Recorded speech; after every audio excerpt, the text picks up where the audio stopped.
Hello, my name is Christian Roman, and today I want to start off with a little bit of a story. I remember it like it was just yesterday, really, even though it happened about a little over a year ago, I want to say. I had a normal day at work. I went to work, closed up, I came home and showered, and I went to bed like normal. And it wasn't until I woke up the next morning that I noticed something was different. I went to the bathroom to brush my teeth, and I had noticed that I could no longer smell or taste my toothpaste. I thought to myself like, oh no, I've been careful enough, or so I thought, careful enough in washing my hands and in really only going out when I absolutely need to. So of course I was like, this can't be happening to me, right? Uh, but it did, and it was happening, and I'm sure some of you might have had a similar experience. In fact, according to an article written by the CDC in 2021, between the months of February of 2020 and September 2021, there have been an estimated 126 million infections in the US. Now, to put that into perspective, that's a little more than a third of the total US population. So, with that being said, today I'm going to inform you, I'm going to talk to you about COVID-19.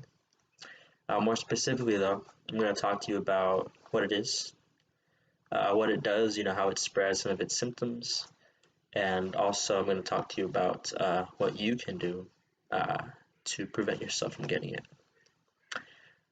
So with that being said, let's get started. Firstly, what is COVID? Now I'm sure most of us have become familiar with the term. We've heard it over and over in the news, in media, and if you go outside, if you go places, it's almost unavoidable at this point, right? So what is it?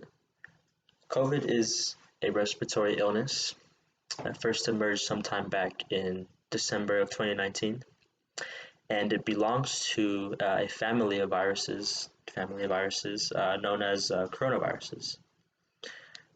These viruses can cause SARS, SARS, which stands for severe acute respiratory syndrome, and we'll sort of delve more into that as we continue. Um, but some of these illnesses only affect animals, while some only affect humans. So there are different kinds. Um, Now, regarding its name, coronavirus, it comes from the word crown, and what that refers to is it refers to the spike proteins that are on the virus that sort of line the outer layer of it. That can, it almost resembles a crown. Um, and as far as its origins or where it originated from, according to an article written by Johns Hopkins Medicine in 2021, it's speculated by researchers that the virus first originated in an animal and then it mutated so that it was able to cause illness in humans. And since then, it's mutated a couple more times into what we now know as Delta variant and Omicron variant. And what's dangerous or what's bad about viruses and when they mutate is that they actually become more resistant or more resilient to medicine and to vaccines, which generally is it's not good for us. So okay, now that we've sort of discussed and familiarized ourselves with what it is, with what COVID is, we're going to talk about what it does, some of its symptoms and how it's transmitted or spread. So typically, COVID is spread through contact with contaminated respiratory fluids. And this can happen if you're standing next to an infected person, if you're talking to them, if you're just sort of breathing in their general area. And these fluids, these respiratory fluids, they can come in the form of droplets or aerosol particles. And according to an article by Penn Medicine in 2020, traditionally droplets are defined as large meaning greater than 5 microns. And to put that into perspective, these particles are smaller than a grain of sand, they're smaller than a grain of salt, and they are smaller than the diameter of a piece of hair. So they're really, really small. And it's because of that, um, it being COVID, it's very easily transmitted from person to person, even from people who don't show symptoms, even from people who are symptomatic. So you could get it from somebody, you wouldn't even know you had it, or rather, you wouldn't even know that they had it.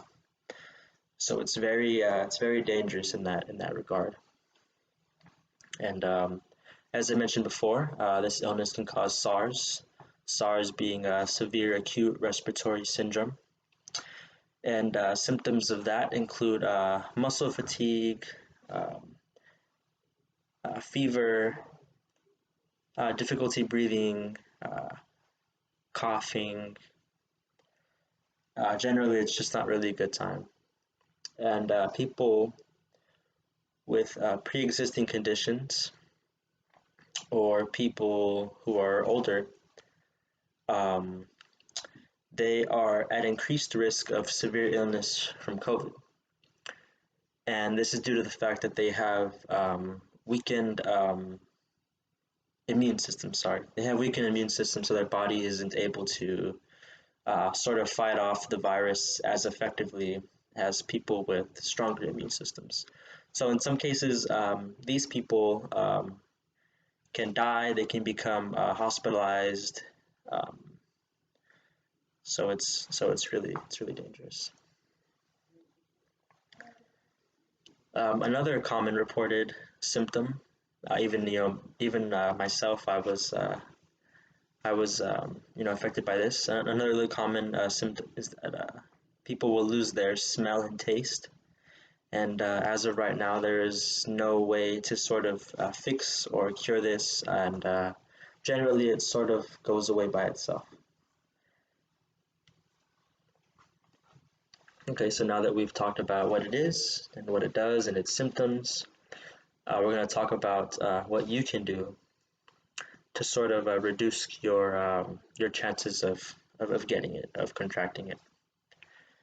So generally, you can reduce your risk of getting it by washing your hands often, by using hand sanitizer, um, by social distancing, by maintaining that 6 feet apart, and by wearing a mask so as to, excuse me, so as to prevent exposure to these infected particles. We talked about how small they are.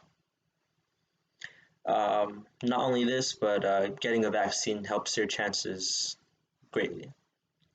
In fact, according to an article written by Yale Medicine in 2022, the Moderna vaccine was found to be about 97% effective in preventing symptomatic illness. So basically what that means is that getting a vaccine would help you greatly, not only in preventing you from getting it, but in also preventing you from spreading it to others. In conclusion, we discussed COVID-19. More specifically, though, we discussed what it is, what it does, and we discussed how you can prevent yourself from getting it. So now that you're a bit more well-informed, you can help keep yourself and others safe. Thank you.